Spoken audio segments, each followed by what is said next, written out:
Okay, guys. Last Sunday at Oaklawn Park, Bob Baffert debuted a possible new freak named Cornucopian. The horse could be the best horse in the crop. Some people are even dreaming of Triple Crown. My phone blew up. People were saying, did I see a Triple Crown winner there? Aaron, you are the most level-headed person I know.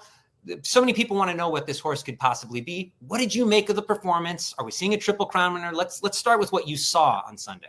Yeah, I mean, it was an incredible race. There's no doubt about it. This horse just galloped away from him. I mean, it just everything you would want from a debut horse, Cornucopian did. And obviously, the comparisons right away went to Justify, because Justify debuted in February. He was a week earlier, but he debuted in February, and then he comes up and he does do what you just said, and he does win the Triple Crown.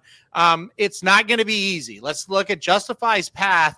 If one little tiny thing would have happened, he's off the trail for the Kentucky Derby. He went to an allowance race next, and then he went to the Santa Anita Derby, and then he went on to, of course, win the Triple Crown. So, but when you look at that, can you lay out a path for Cornucopian that's kind of similar to that? I'm not sure. I just think he's a little bit late to the game. I don't think you can fit in an allowance race and then go to a Kentucky Derby prep race. So I think if they were going to try it, it would be kind of the Taiba route, right?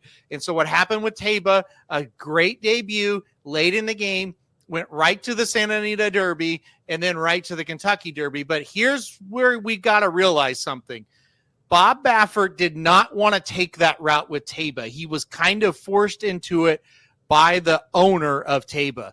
Bob Baffert's plan was to run Taiba in the Lexington Stakes, which was a little bit later on, the second week in April, and then take that horse to the Preakness, not the Derby, the Preakness, because his thought was he's too lightly raced to go right to the Kentucky Derby for his third start.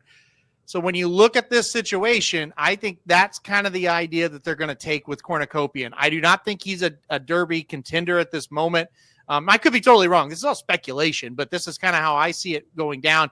I think they'll kind of run a conservative second race for Cornucopian, and then maybe if they think the horses can go 2 turns and be effective at 2 turns, maybe they look at like the Preakness of the Belmont. I don't think they'll rush this horse to the Derby, because let's face it, they were forced and they rushed Taiba to the Derby.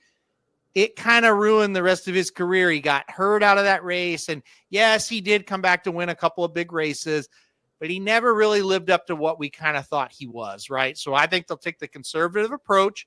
I think they'll go to an easier race for his second start and kind of build him up to the bigger races in the future. Unfortunately, I don't think that'll be the Kentucky Derby.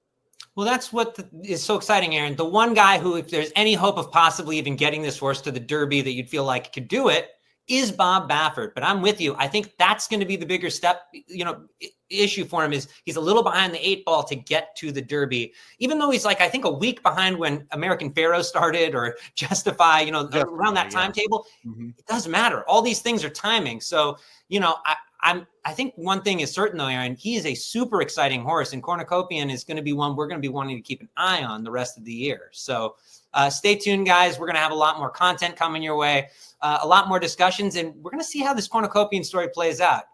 Who knows what's ahead for him?